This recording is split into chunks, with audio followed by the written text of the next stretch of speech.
Welcome to Speak a Dogcast. My name is David Farb, Animal Behavior Specialist, and I'm broadcasting from WOUF Woof Studios in beautiful Palm City, Florida. Thank you so much for joining me again today. If you haven't clicked that subscribe or that follow button, do so right now. New episodes come out every Wednesday, and you're going to want to check them out.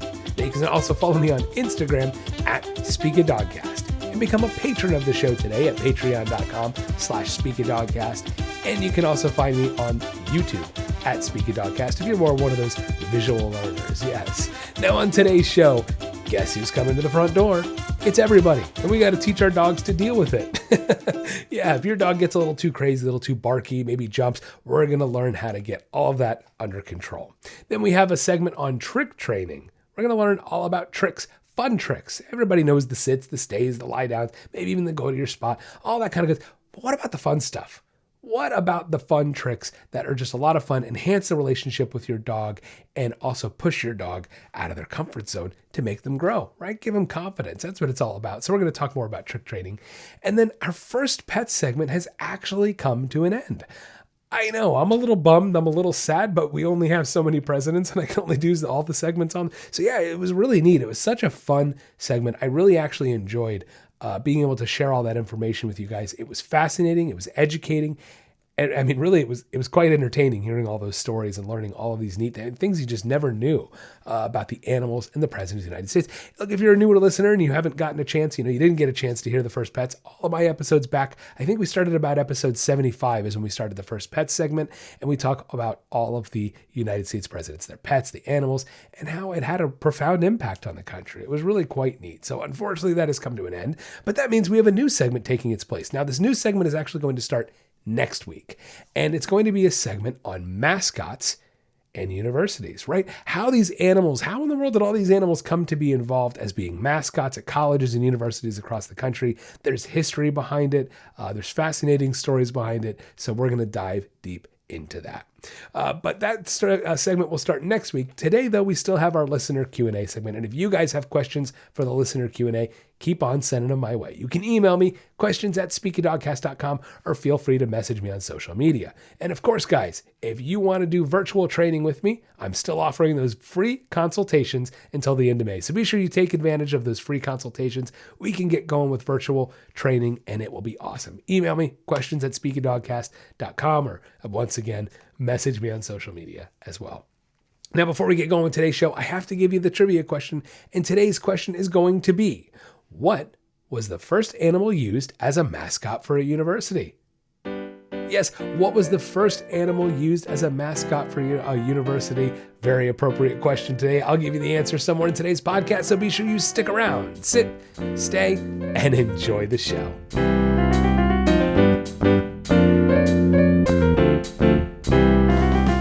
Next on Speak a Dogcast, guess who's coming to the front door? It's your friends, it's your family, it's your dog's best friend. It's the delivery guy, the Amazon driver, UPS, mail. Everybody's coming to the front door nowadays, and it's tough. It can be tough sometimes to get your dog under control because these triggers are happening so regularly. Sometimes when you're not home, how many times, and you don't know what's going on. So it can be sometimes a little difficult to get the front door under control, but I'm here to help you guys out today. I'm here to tell you the structure of how we get it done, the process, and that's the first thing. It's a process. It is a process. Look, most training is a process. To how long? Everyone's a little different, but the front door is a little bit of a longer process because it's a multi-step process. Now, the front door, when we think about it, the dog's barking, going nuts. Look, it is an instinctual, natural behavior. Right? Because I get that sometimes where, well, David, I don't want my dog to stop barking at the front door. Okay, they're really, unless you really focus in on unconditioning that, right? Conditioning them to stop barking, unless you really hone in and make that the priority, your dog's not going to stop barking altogether at the front door. They're just not, because it's an instinctual, natural behavior for a dog to alert their pack, to want to protect their home, protect their environment. So that's something that's never going to go away. Can we make it controlled? Can we make it manageable? Absolutely. And that's what we're talking about today, making the front door manageable, getting our dogs to stop barking when we need them to stop barking. And of course, then there's always the, getting your dogs to say hello to your guests calmly. And then there's also what about when we don't actually have a guest coming inside the house? What about when it's just an Amazon driver or a delivery driver and the dog doesn't stop barking? It just keeps going. Even the driver's gone and the dog, right? So there's different ways we have to address it. There's the front door with actually greeting people, and then there's the front door of it's just somebody coming to the door and I need my dog to stop barking. Okay. So we're going to talk about those things today. Now, before we dive into it, like I said, it is a process and there's going to be a few things that I'm going to point out. We're going to briefly skim over the first few steps of the front door, because the reason we're going to skim over it is because I actually have got great information on the Instagram account going on now. Check me out on Instagram at Speak a Dogcast. We've been putting really good clips, reels up there of teaching your dog different commands like a sit, a stay, a lie down, a leave it, a go to your spot command. Those are all up on my Instagram page, so you guys can go check those out. So we're not going to spend a ton of time going over that because we can use all our information all around and put it all together. Okay, so we don't have to dive too deep. But if I just say, look, guys, a front door to me starts with a couple things. It starts with basics like a sit, a stay, and a spot command. Okay, it's going to require starting with those three commands. And again, go check out my Instagram page at Speak a Dogcast, and you can see how we do a sit command, a stay command, and a spot command. All right, but guys, we all pretty much know how to do a sit. It's pretty simplistic, right? We take a treat, got the little treat in our hand, we raise it above the nose, we get them to go back into that sit position. Coco, oops, sorry, baby. Coco can have one of those treats there. Coco's laying behind me. Good girl. Good job, Coco. Anyway, so we take one of the treats, we raise it up, get them into that sit position, and of course we reward it. Most people know how to do a sit command, so we won't spend a lot of time on that. Now, then there's the stay command, right? How do we get our dogs to stay? Look, I'll be honest, it sometimes actually helps to train the spot command first. Believe it or not. With that said, I actually will train the stay command throughout the day. What do I mean by this? Well, let's say we have a puppy or a new dog and we keep them in a crate. Before I let them out of the crate, I'm going to teach them stay as I open the door to allow myself to reach in, leash them up, do what I need to do, right? That's where you can teach a stay command. How about feeding time? Teach them to stay and wait for their food. How about going in and out of the front door or out of the backyard? Sit and stay before we exit. So we can start teaching a stay just in those instances in the natural way, a natural progression of our day. And I'm all for incorporating that. But sometimes what I was saying is it is helpful to actually train a spot command first, because then the spot acts as a reference point and it allows our dogs to understand that they're supposed to stay on that spot, and it helps increase, I would say, the speed that they learn a stay command. Okay. So how do we get that spot command, right? We're going to leash up our dogs and we're going to have a dog bed, a spot. Now, you can use a little thin mat. There's nothing wrong with using like a little floor mat. We can do that, of course, because sometimes you don't maybe have the space or just don't want a big dog bed by your front door. So we can have a little mat ready to go. There's nothing wrong with that. But a dog bed is sometimes easier because your dog can feel that step up and that texture to it. So leash them up. I'm going to say go spot while simultaneously guiding them over using the leash to the dog bed. Once their feet hit that dog bed, I'm going to say, good boy, good girl, and feed them a treat immediately. That's the very 2 feet get on it, and I'm loving it the first time. Okay. Now I'm going to rinse and repeat that a few times. Say spot, simultaneously guide them over with the leash. The second the feet hit the bed, give them a treat. All right. Then I'm going to take my expectations up a little. After a couple repetitions, then it's going to be, you need to get both feet on the bed. Good spot. Okay. Then I might even start morphing it into, or rather shaping it into, once they get on the spot, I ask for a sit command, and then good sit, good spot. Okay. Once they're comfortable with going on the spot and sitting, going on the spot and sitting, then we're going to add in that stay command. Okay. So we get them to the spot, good stay, good sit. Then we're going to say stay. While still holding the leash in our hand, we're going to say stay and just back away 1 or 2 steps. Your dog might want to get up because it sees you do that. No problem. Guide it back. No. Go spot. Good. Sit. Stay. Back away 1 or 2 feet. Holding the leash. Good. Stay. Walk in and give him a treat. Good boy. Okay. Back away 2 feet again. Stay. Wait a few seconds. Good. Move in and give him a treat. Then we can release them. All right, off the dog bed. That's my release word. Okay, you can see we want to rinse and repeat this. We're going to start with just 2 feet away from the dog bed, 2 feet away from the dog bed, rinse and repeat.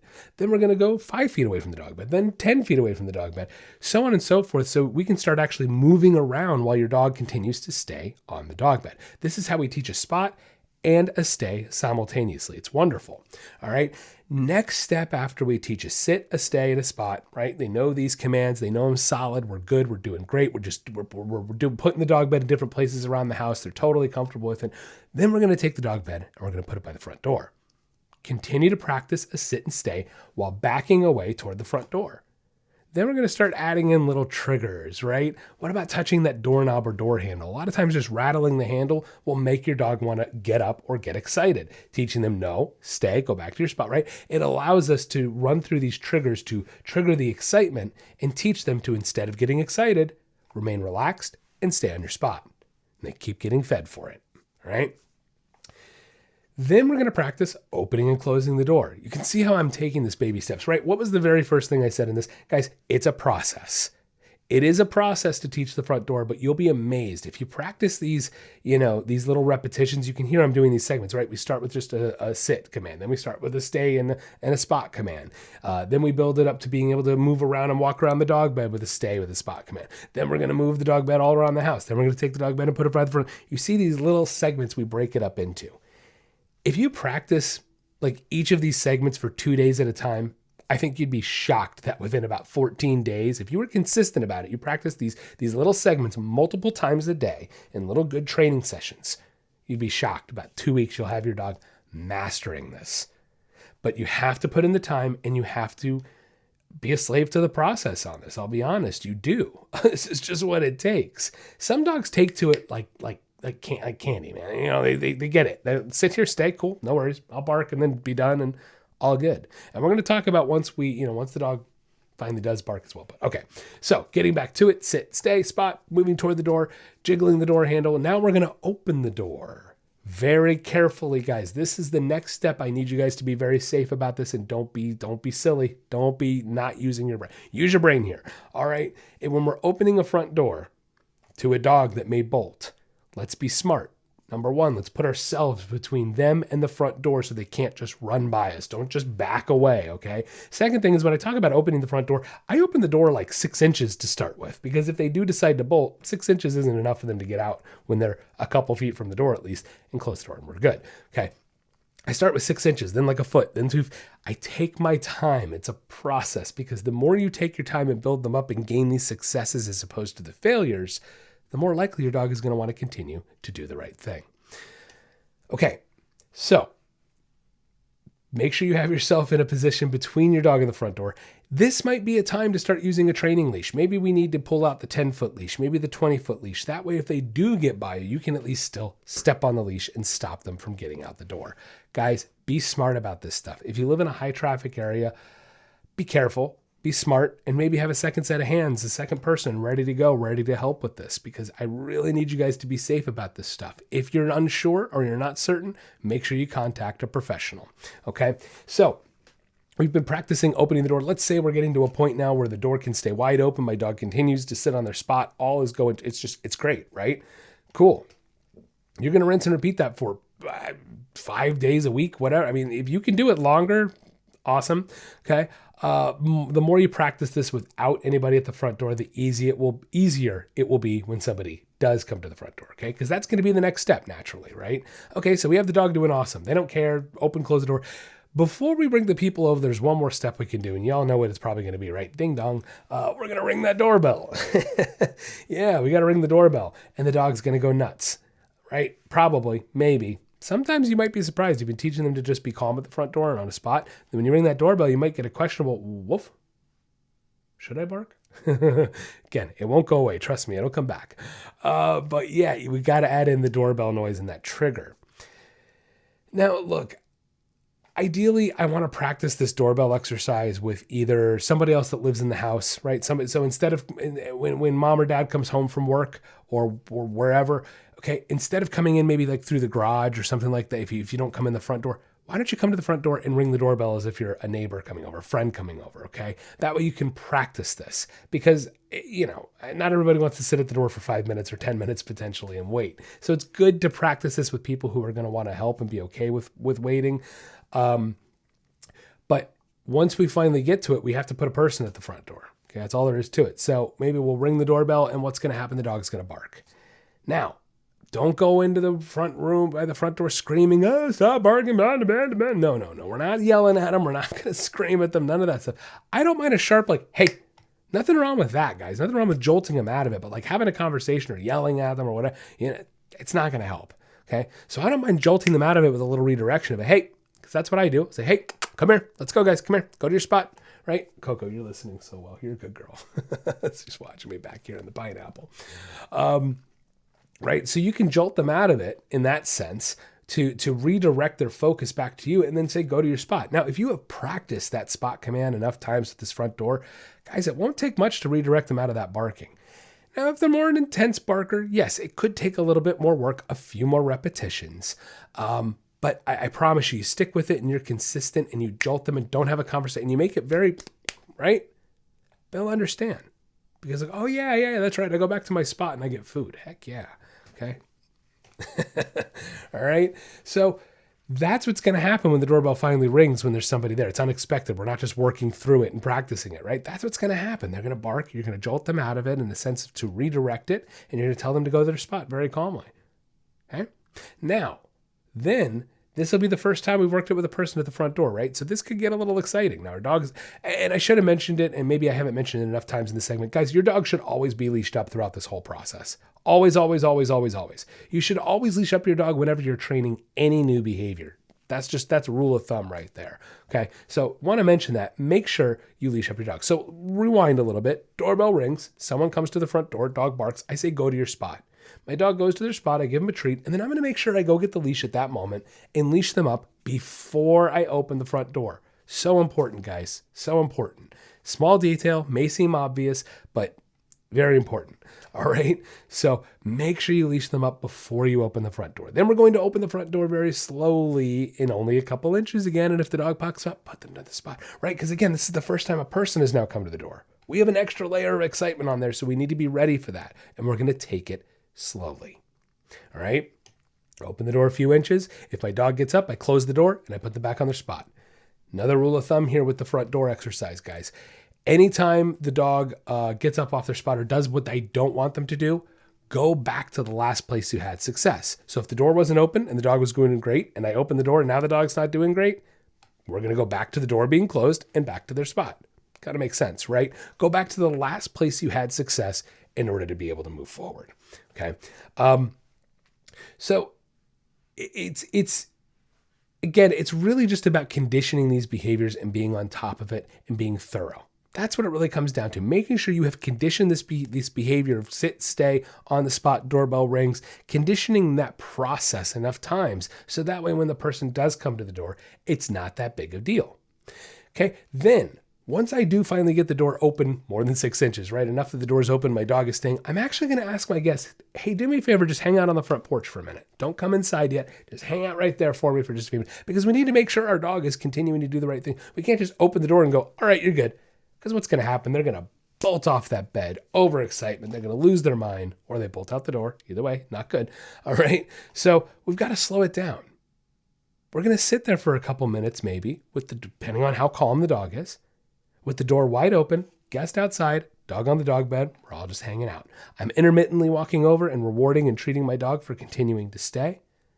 Then I'm going to take it one step forward. Guest is going to come inside, just right inside the doorway and stop.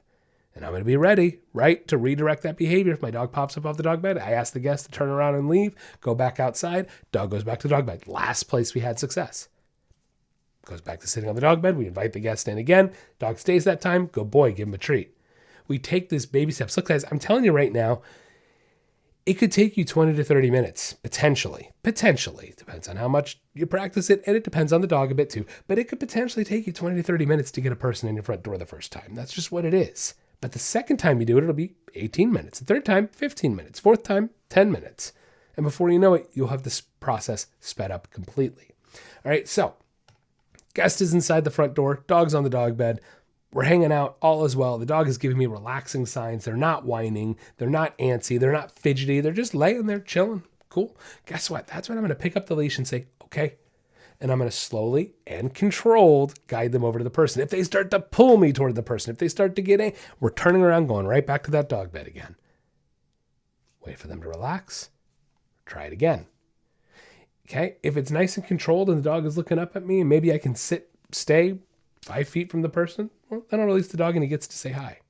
But we're going to keep that interaction short and sweet. We're going to say hi for a second, turn and walk away, and reward it. That way we start teaching our dog, stay relaxed, walk away, get a reward. Stay relaxed when I say hi to a person, walk away, get a reward. That way it never builds to overexcitement, right? Okay, so it's important that we keep those interactions short and sweet to begin with. And then after 2 or 3 of those short and sweet ones, we build it to 5 or 10 second interactions and they can say hi. And we turn and walk away, give them a treat. And before you know it, you literally are going to create this routine of I walk up to a person, I say hi, I walk away, not a big deal. I get affection, cool, all is well. That's the only way to create, relaxation at the front door is to create relaxation at the front door and reinforce and strengthen only relaxation at the front door. If your dog is whining and jumping and you don't want them to jump on people, but your dog is whining and the last thing you want to do is let them go whine and jump on the person, because then they get away with it and then they think, hey, cool, this is what I'm supposed to do. I got reinforced for it. Right? Think about the behaviors you're reinforcing. If you don't want your dog to jump, you can't let them jump, and they need to be in a calm state of mind or else they're probably going to jump. Right? Food for thought. So look, full circle here. This is what it looks like on a normal day. Doorbell rings. Woof, woof, woof, woof, woof. Dog goes to the front door and starts barking. I say, hey, go to your spot. They go to their spot. Sit, stay. Now, this is what it looks like when you've trained it correctly, properly, and taken a long time. When I get it down to a science, I don't need a leash anymore. When I'm not doing the training process, I don't need a leash anymore. So it's just going to be woof, woof, woof, doorbell. Go to your spot, sit, stay. I open the door.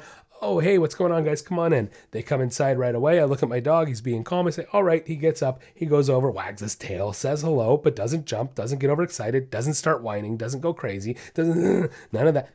And then walks away. My guests come in and all is well. Now, maybe my dog wants to play with them a little bit. Sure, okay. They want to show off a little. That's normal too. As long as they're not losing their minds and getting out of control. Okay. So it's a process. Have you heard me say that in this segment? Yeah, the front door is a process. And I think that's why so many people lose out on it. I'm just being honest. I think that's why you see so many out of control dogs at the front door, because it takes work and it takes time to fix the front door. It's a process. And the reality is most people don't want to commit to the process, but I'm here to tell you guys, listen up. I'm here to tell you, commit to the process, put in the time, put in the work, and be consistent about it. And you so much less work to do down the road, right? What was my final example? Oh, I have to just make them sit and stay and welcome my guest in. That's all the work you have to do if you put in the work ahead of time. All right. It kills me. People just don't want to put in the time and effort, and they don't get the result they're looking for. So you have to put in that time, you have to put in that effort, and have the knowledge of how to do it, right? So remember, guys, your dog needs to know a sit, a stay, and a spot command. Very, very important. Without knowing those 3 commands very, very well, it's going to be tough to get that front door under control. Next thing is always remember, when we're teaching our dogs anything new, and especially with the front door, make sure you have them leashed up at all times. When we do start opening the front door during the process of our training, make sure you guys are being safe and smart out there, putting yourself between your dog and the front door as to not be able to allow them to get out.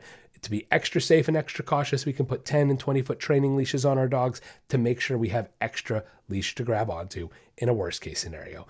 If you're in doubt, if you're unsure, please hire a professional and be smart about it and be safe about it. Make sure your dogs are staying safe and not getting out that front door, guys. Really, really important. Okay. Obviously, we want to reinforce and strengthen any of those good behaviors. Oh my goodness, I forgot one little part of the segment today, didn't I? Before we sign off and finish this segment here, how about when someone comes to the front door, but they're not coming inside? You just want to get them to stop barking. Look, it's going to start with getting the front door under control in general. I mean, I'm just being honest. That's going to help, because you got to bring the intensity level down of the front door quite a bit. And the way to do it is through that front door process, that front door routine. But if your dog goes to bark and you know it's the Amazon delivery guy, you can see on the camera, whatever, it's good to just redirect them, right? Hey, come here. Good. Or if they know a leave it command, this is where a leave it command can come in handy. Tell them to leave it and then come to you. Recall and a leave it. Those are 2 things they really should know to get them off of the front door and leaving it alone. Okay. I tell my dogs no. Hey, no, leave it. Come. Good. Quiet. You can say the word quiet. If you started pairing quiet when you go to the front door to get them quiet, you can do that. But the reality is you have to redirect the behavior, because if you don't actually get up and go do something about it, your dog's just going to keep barking. Okay, it's that simple. You have to redirect the focus. You have to redirect the behavior in order to get that barking to stop. Once it does stop, don't forget to tell them, good boy, good girl, that you like that they stopped barking when you said quiet or whatever the command might be. Okay, so I hope that kind of helps clarify some things on the front door for you guys. It's always a process. Make sure you're putting in the time, make sure you're putting in the consistency, and you guys will have the front door under control in no time.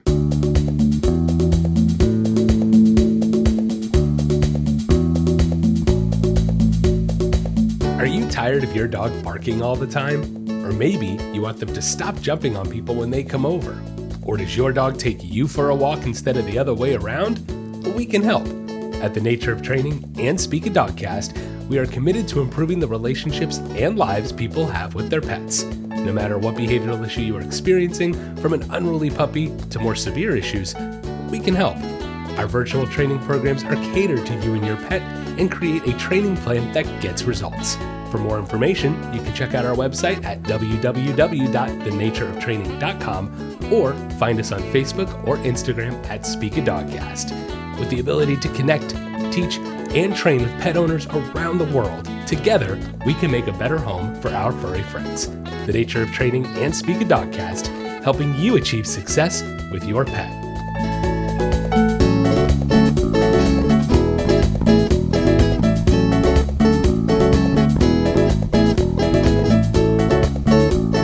Next on Speak a Dogcast, trick training. It's always fun to do tricks with your dogs. You know, it's fun to have them show off a little bit. And it's good stimulation for your dogs. It's a good confidence builder for your dogs. And it's a good relationship builder for you and your dog. Tricks are, I think, underutilized. People kind of, poo-poo it a little bit. It's like, oh, I don't, so what? My dog knows a trick. So what? Most dogs learn basic commands, which are tricks, commands, tricks. It's the same thing, really, when you think about it.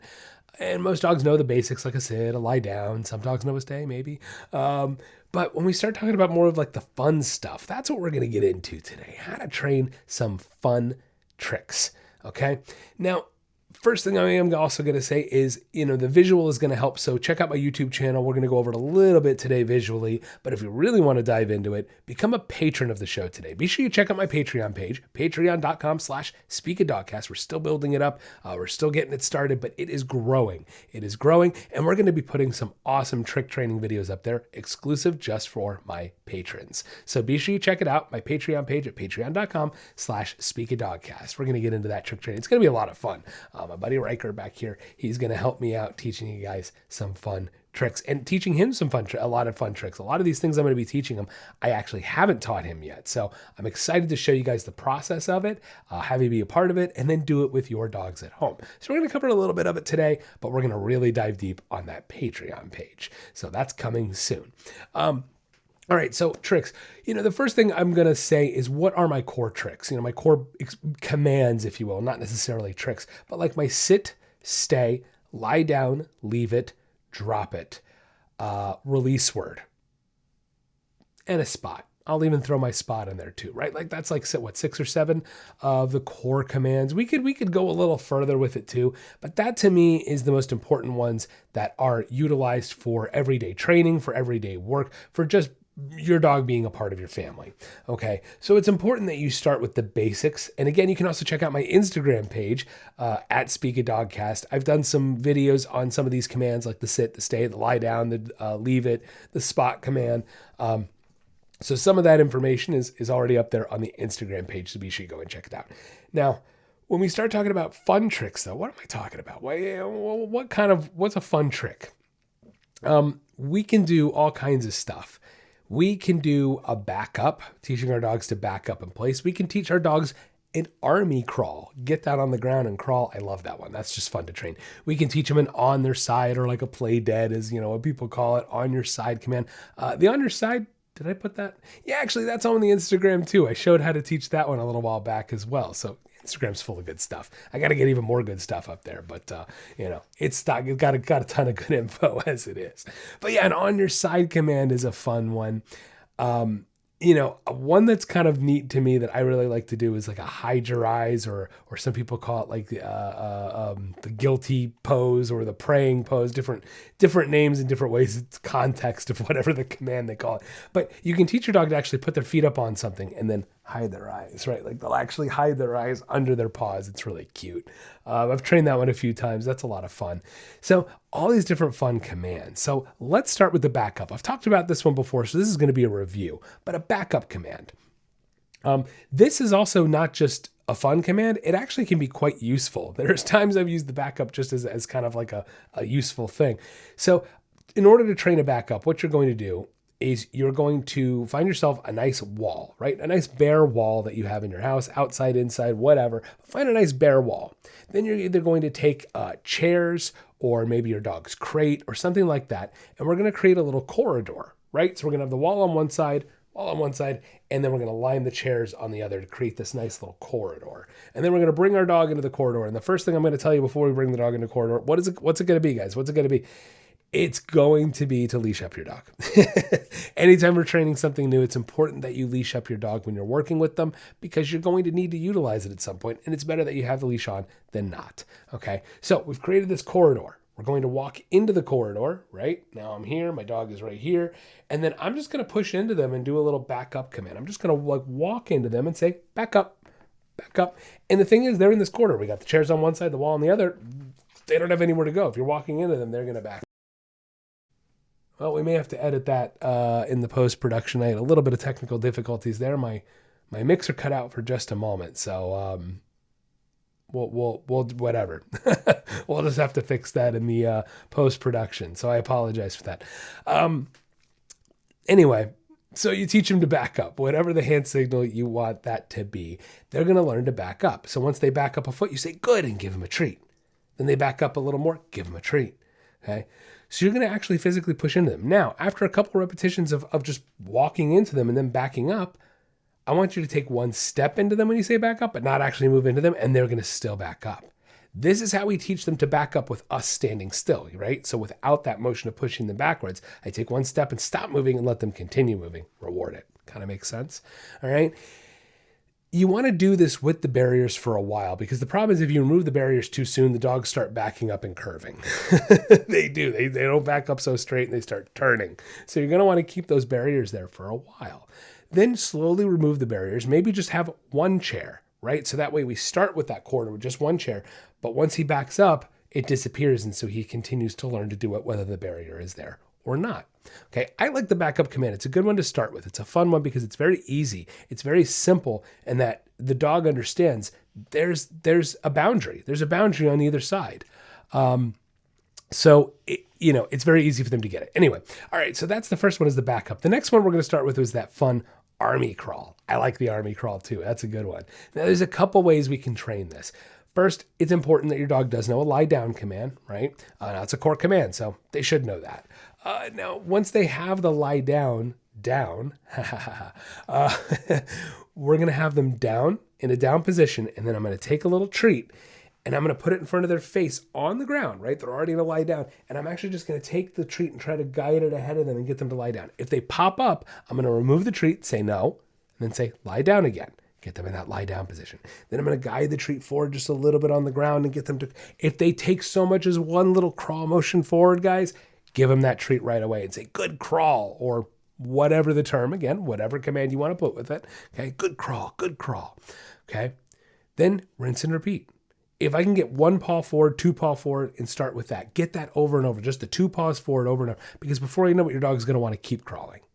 Now, there's also the option to put up a barrier above them, right? We can create something for them to actually physically crawl under. That could even be a chair, something as simple as a chair. I've done it with like a low table to teach them that motion of going under, right? Of actually going underneath, and it creates the lie down and the crawl motion, okay? Look, a lot of these things with these kind of fun commands, these fun tricks, a lot of it is about capturing whatever physical thing they're doing. Right. So, for example, a speak command. Let's talk about a speak. How do I get my dog to speak? First things first, if you have a very quiet dog, I'll be honest, it's hard. It's hard to get your dog to bark if they just are not a barker. And some dogs just aren't. However, most dogs bark at the front door. You can capture that bark, all right? Different ways to train. But look, my favorite way to train the speak command is, and it's funny, I discovered this by accident. This was years ago when I was still learning a lot. I'm still always learning a lot, but I mean, I really didn't know a whole lot. And I was just playing with my dog, Penny Lane. And I was having her chase me around the house. And we had a kitchen where, like, you could walk 360 degrees, like it had a center counter kind of thing. And so I kept making her chase me around this area. But then I'd run the other way. And then she'd have to, and she started getting frustrated because she couldn't get to me, right? She was loving it, tail going. And she started getting frustrated and woo at me. I was like, awesome, there's a bar. I said, woo. And so I kind of woofed back at her a little bit. And she woofed at me. And I said, good, Penny, good speak. And then you could see like the what? Good. And before you know it, guys, couple repetitions, couple days of doing that with her, chasing her around, getting her to chase me, getting her to bark at me, and starting to control and capture it so she understands when I say speak, good, speak, and reward it. That's how we capture behaviors. Now, once your dog starts doing that consistently, then we have to teach them to control it, right? Because then they'll just start barking all the time. So then you have to say, well, only when you ask for it, right? So then it becomes, it's like paw too. When we teach giving a paw, it's no different. The dog starts throwing it out all the time, thinking it's going to get a reward for it. And you have to tell them no. If you didn't ask for it, you have to say no and not give them a reward. Same thing with the speak. That's how we control it and teach them not to woof when we don't want them to. Okay.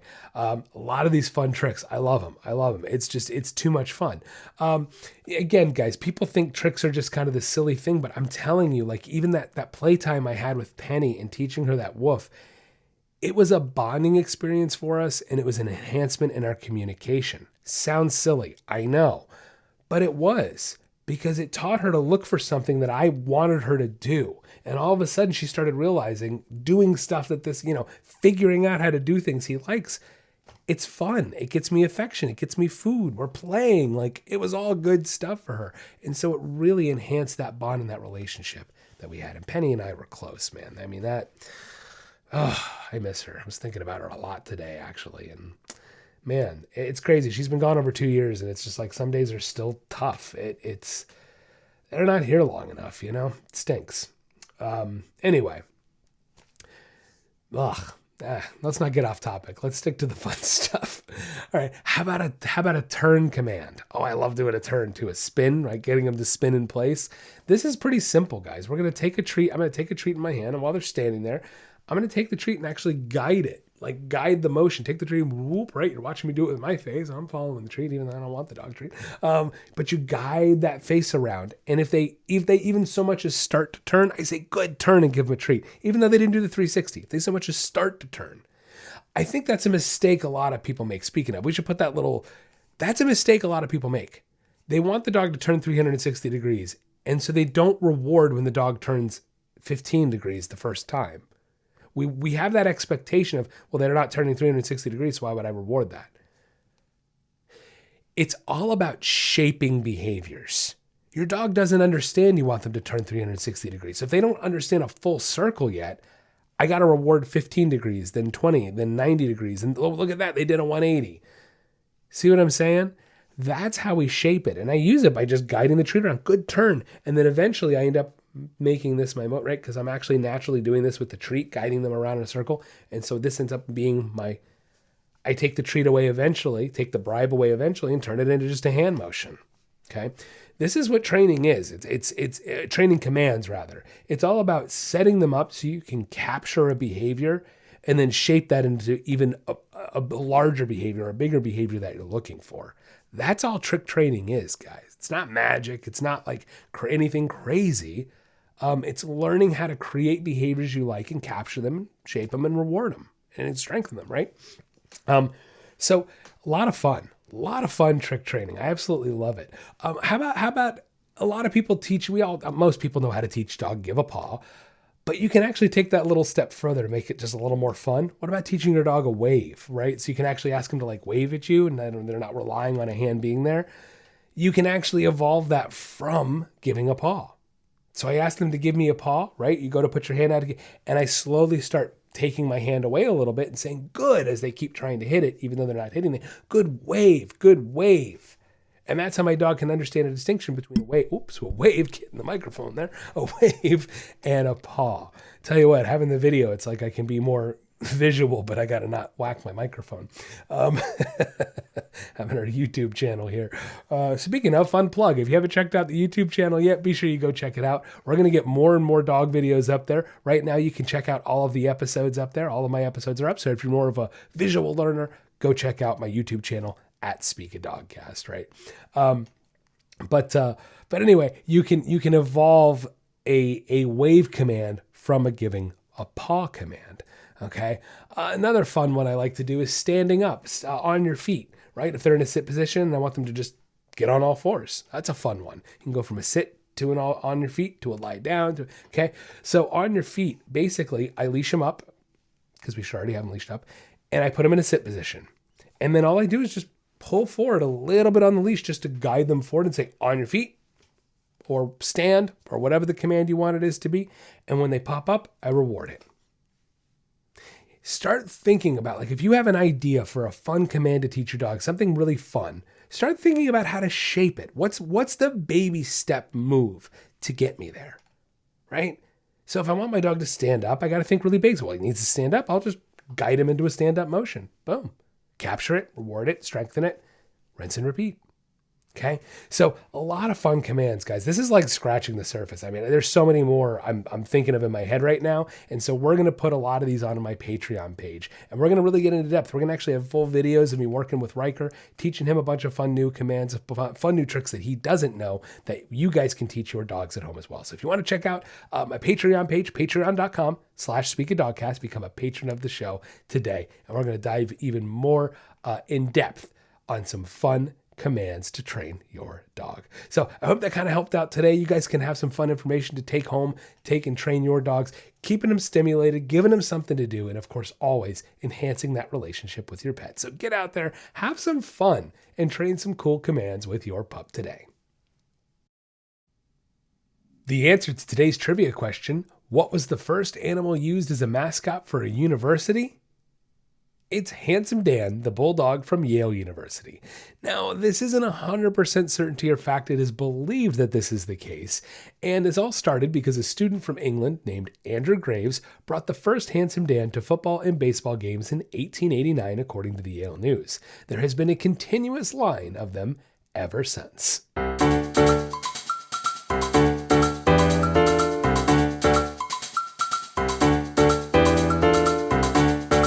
Next on Speak a Dogcast, it's our listener Q&A. The first question today comes from Terry from Winter Park, Florida. Terry says, I was curious what your thoughts are about dogs and smiling. My dog looks like she smiles sometimes, but it's when she's been exercising and is panting a lot. Can dogs actually smile? Great question, Terry. I know. How often do we get, oh, he's cute, he's smiling. Guys, I've had a dog that looks like he's smiling that wants to take my face off 2 seconds later. So no, it is a human emotion that we are putting onto dogs that we want to think they're smiling. Oh no, David, my dog smiles. He smiles. He smiles. No, he doesn't, guys. It's your interpretation of what looks like a smile. Terry, just like you said, you're hitting the nail on the head, right? Your dog is exercising, they're panting, and yeah, it looks like I'm smiling like a lunatic too when I do that. But I'm not, am I? I'm panting. I'm not smiling. I'm panting. And that's just it. We all know dogs pant to regulate body temperature. They do it out of anxiety sometimes. And anxiety can be excitement, right? As we've talked about before. But usually when you see that Joker smile that we all know in dogs with the dimples, it means one of two things. Either one, they have been exercising a lot. They're very hot. They're worked. Sure. Riker has that Joker smile when he's tasting that tennis ball over and over and over, and it's getting hot too. You know, we got to be careful. But yeah, he gets a bit of that Joker smile. He's not smiling. Oh, but he loves playing tennis ball, David. Does he? I mean, I'm sure he does, but I can't ask him. Well, we're not getting into this today. But they kind of have to, I guess. That's the point, guys. We don't know what dogs' emotions are to that degree. We've been over this. You can listen to that segment recently. But that's the thing. No, they're not smiling. It's our own human emotions being put on them. Guys, a lot of times, so I'm sorry, I said one of the two things, right? Either the dog is controlling their body temperature, panting, right? Or they're panting out of anxiety. And look, when it gets to that Joker smile and it's that severe, it's usually a dog leaning more toward thinking about biting. I'm just being honest, okay? When I have a dog who's really anxious and that's not a good thing. Okay, that's not smiling. That's the opposite of smiling. So the fact that we want to put our own human emotions onto dogs, oh, he's smiling. I'm sorry, it's wrong. And this is why people give me flack sometimes of oh, David, you don't know, but dogs have emotions and you don't know, and and it's like, well, first of all, you're right. I don't know what their emotions are because I can't prove it. You are correct. You're actually proving my point. And that's why we can't let emotions get in the way of psychology and training, guys. Because it's proving my point. I mean, I hate to say it, it's proving my point factually that if we think a dog is smiling, oh, it's cute, we're putting our human emotions onto it. If we're putting our human emotions on them, we're not seeing the behavior for what it really is. I mean, think about it. Someone thinks a dog is, if someone actually thinks that a dog smiling is a dog smiling, and they go up to one of these dogs with a joker face who has anxiety, who is thinking about, and they go to pet him and the dog bites them. You see what I'm saying? The ignorance of thinking that a dog feels that way, and maybe they do, but they're not displacing it in a smile is more what I'm saying. It's more to the point. It can get people hurt. That level of ignorance can actually create dangerous situations. And that's my point of why we have to take emotions and put them to the side when we're talking about behavior, when we're talking about psychology, and when we're talking about training. So this is a great question, Terry, because it is a misconception that is too often repeated. So no, dogs cannot smile like you and I think they do. Like you and I understand what smiling is from a human perspective. That's what I'm trying to say here is no, dogs do not smile the way that humans do.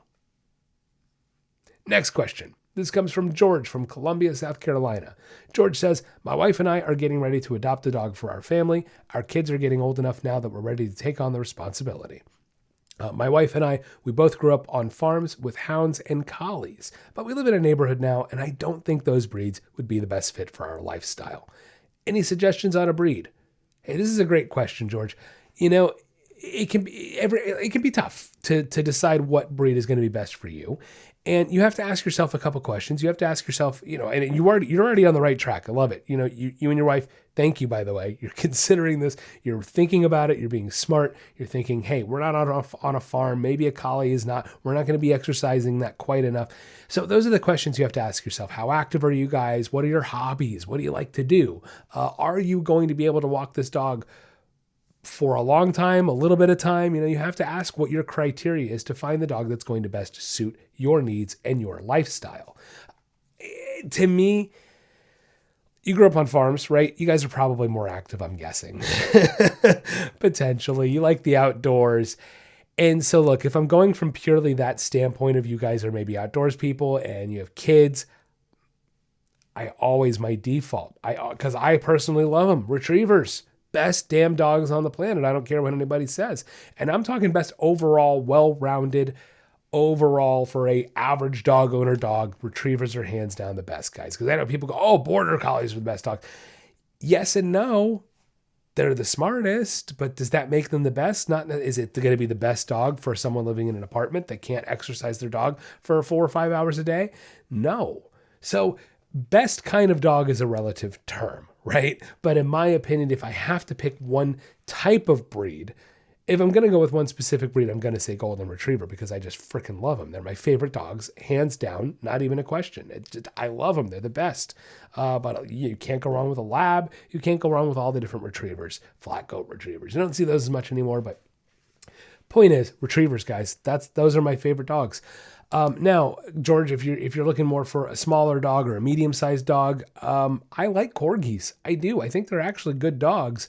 Got great personalities. They can be very active, but not too much. Shih Tzus get a bad rap. I love Shih Tzus, properly trained and brought up correctly and socialized. Shih Tzus can make phenomenal companion dogs that don't have to be exercised a ton. Boston Terriers are another good, fun little dog, right? They're fun, little spunky. They do need a little exercise and have certain different health requirements and things like that. So there's a few for you across the board that I like, different sizes, different medium, small, medium, and large. And if you want to get crazy, George, and you want to go for the extra large breed, I love Great Danes. They're one of my favorites out there. Such great dogs. But the middle ground, the overall hands down best dog for families, neighborhoods, suburban living. As long as you're active, as long as you exercise them, it's going to be retrievers. That's going to wrap up the podcast today. Thank you so much for listening in. If you haven't clicked that subscribe or that follow button, do so right now. New episodes come out every single Wednesday. If you love what you're hearing, give me that 5-star rating or click that thumbs up. Become a patron of the show today at patreon.com/SpeakADogcast. Find me on Instagram at SpeakADogcast. I want to thank my patrons, my pup supporter, Regula Wright, and my dog friend, Maureen Crossan. Have a wonderful week. And don't forget, get out there and walk your dog.